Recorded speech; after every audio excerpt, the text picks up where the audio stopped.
Good afternoon. Thank you so much for inviting me here. And well, the good thing about speaking last in a panel like this is that all the good things and the points have been already spoken, so your job becomes easier. You kind of summarize. But it also is a risk that I'm keeping you between you and the wonderful lunch outside. So what I'll do, I'll make it short. And when you talk about foods, I would leave you with some food for thought today. And I don't have a prescriptive model. I don't have a prescription. I'm usually very, worried I am when I'm between such forums like this, when they have smart academicians, everybody with a PhD, and I'm the least qualified to be on this panel too. My eminent panelists have all their doctorates and written books. I am an industry professional in financial services who stumbled into academics by accident, and it's become a love now. So you know where I am, and I hope it's to you here because you are also dealing with the same asset and audience.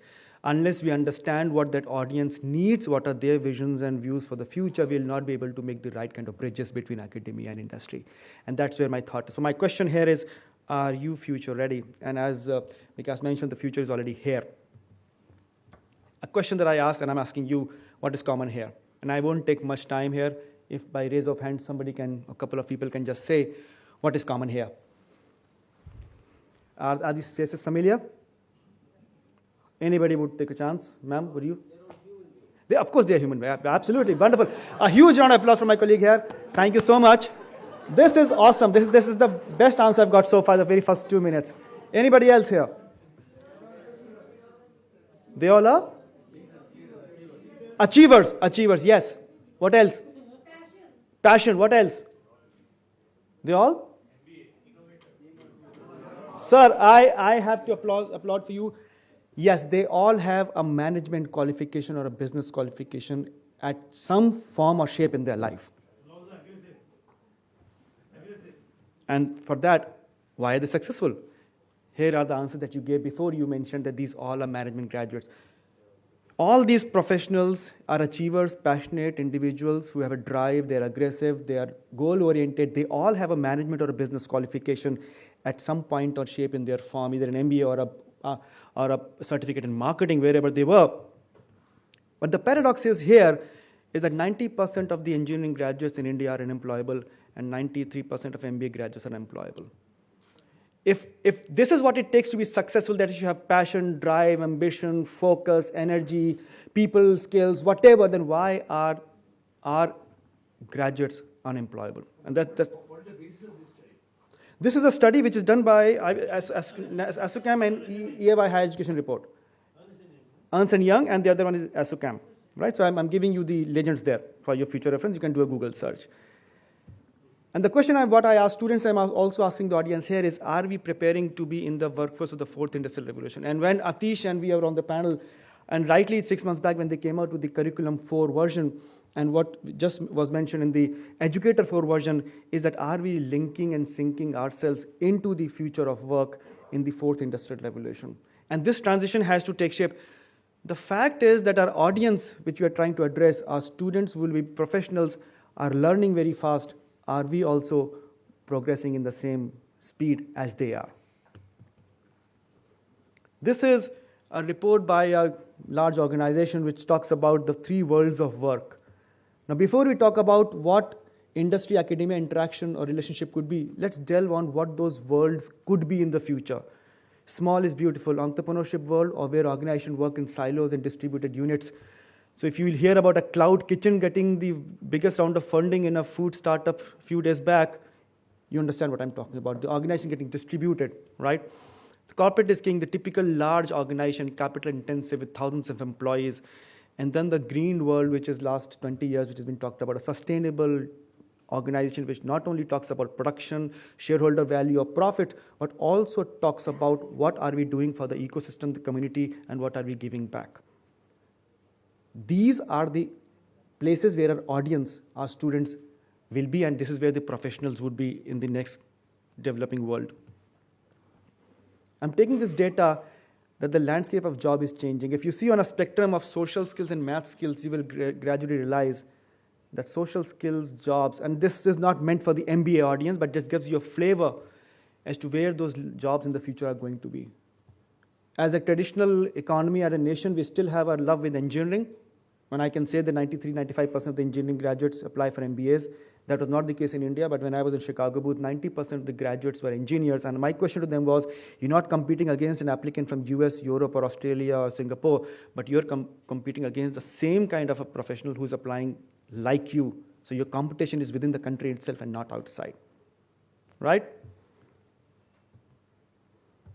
This has been talked about, but this is what skills for the future means, the World Economic Forum report, if you talk about. And the background that I come from a financial services as a professional, and now NSE Academy, which the mission is to make financial learning as a necessary life skill, it gives me pride to mention that financial literacy or financial learning is among the top 6 skills as foundation skills for the generation of the future. And if you see, most of it is not taught about in school, colleges, or MBA universe. Of course, literacy, numeracy, scientific literacy, computers, culture and civic literacy. But rest aside, critical thinking, creativity, communication, collaboration, curiosity, initiative, grit, adaptability, leadership, and social culture awareness. Do we have curriculum which talks about it? Do we make meaningful contributions? And do organizations actually value that is the question we should ask ourselves all here. Yes, when we recruit professionals, we do those psychometric tests, but they are at a point in time. Our endeavor at NSE Academy is to have and somebody mentioned the vision of lifelong learning.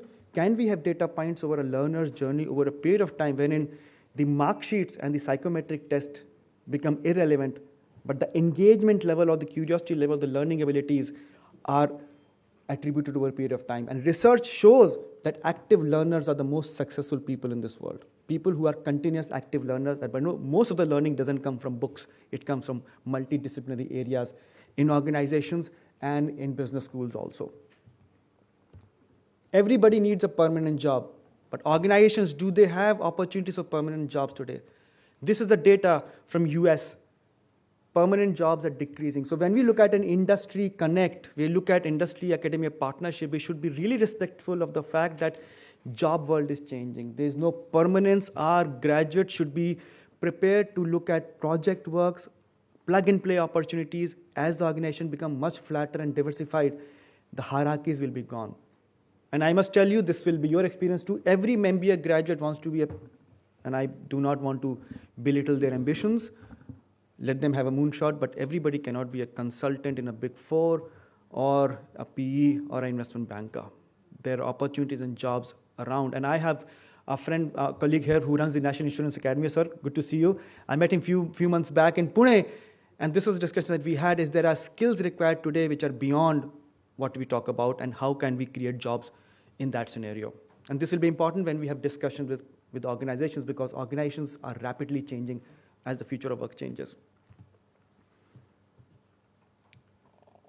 This is the total talent deficit by sector across globally: financial services, business services, technology, media, telecommunication, and manufacturing talent. And if you see one green dot which has surplus, which is India, across. And this goes to say it is a supply, it's not a supply issue. It's that, is the supply matching the demand? And how are we preparing our graduates to match the demand? Because industry is changing, curriculum, how much control do we have on curriculum? As long as we are part of a larger ecosystem which defines that curriculum, what can we do to create that matchmaking? And this data is for 2030, Korn Ferry Report, Future of Work.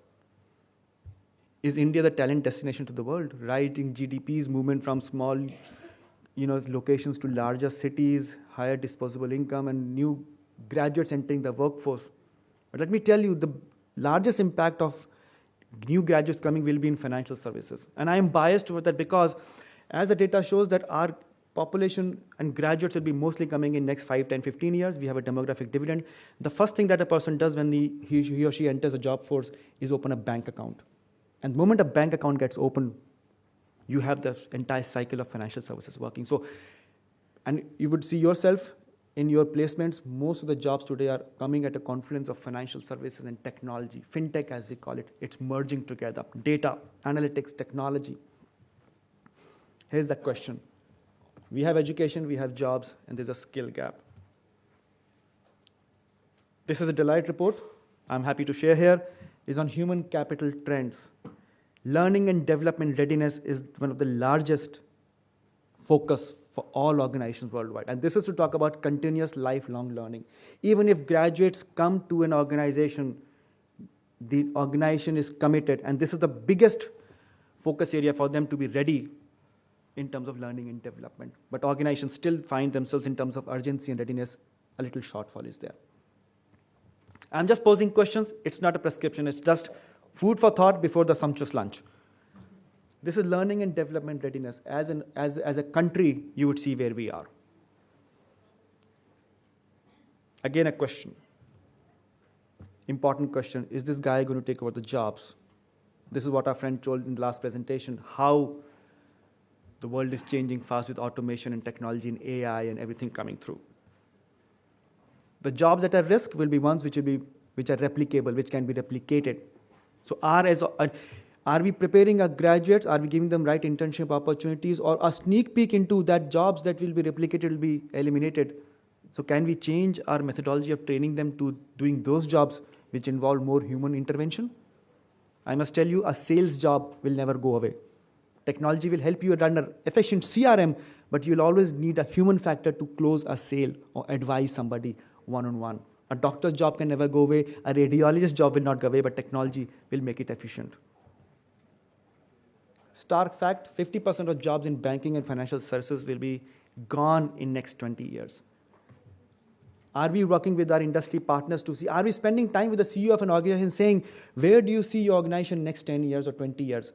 What are you doing to bring in the right kind of human capital, and how can we partner with you? And most CEOs, I must tell you, whom you speak to as part of your Industry Connect, have this perspective and vision that jobs are changing, and they are worried. Because the biggest challenge for a recruiter, HR head, or a CEO is, where do I get the next level of human capital, and how do I create the value for my organization? FinTech will increase. This is basically the kind of jobs that are getting created. I normally put this plan to students while they are graduating, but I thought I'll share this plan with you. Is when we make Industry Academia Connect, are we offering them a time-bound plan to prepare themselves? Are we appointing mentees from industry for them? Or mentors rather? Are we helping them identify who they are? Are we helping them? A simple fact I'm telling you, are we creating, in addition to a yearbook which says these are graduates who are getting placed and organizations get it, are we creating a 1 or 2 year plan with the organization saying, these are the graduates coming after 2 years, this is what we are working with them, this is their LinkedIn profile, this is their projects, and we are kind of anchoring the future recruiter right from the day the student gets into the university or college. And that's the linkage. We cannot certainly see that transformation happening on the placement day. It has to be a two years exercise in an MBA program right from day one. And then, are we helping them identify right organizations, right job, right projects, matchmaking, discovery interviews? How many of us in this hall today engage, in addition to industry speakers and sessions by industry speakers, into a conversation with future recruiters? Discovery conversations. And I'm really happy when you mentioned about the alumni. The alumni are the biggest promoters of an MBA college worldwide. Personally, for me, in my career, most of the help came from some of the senior, most gifted alumni whom I really plugged into their wisdom and experience. Are graduates becoming influencers? It's not Instagram or Facebook influencers, but influencers in the field that you as an MBA college want them to be. If data or technology or financial services or sustainable investment is your motto for next 5 years as an MBA institution, are we plugging our students into that kind of investment project or academic interventions that way? It is a question we should ask. Or are they an influencer? And connect. Nothing can stop us from reaching out to our alumni, to our trustees, to the industry speakers, founders, CXO community, whomever we work with. And in this room, there will be most of the academicians who come, like me, stumble into academics or taken a choice to be in academics. Yes, that's how we connect to the world outside. And of course, the final is where the placement offer comes to and the internship offers comes to. This is my take, my sneak peek into where the world would be, and some questions which I thought I'll leave you in my conversation. Thank you for patiently listening to me.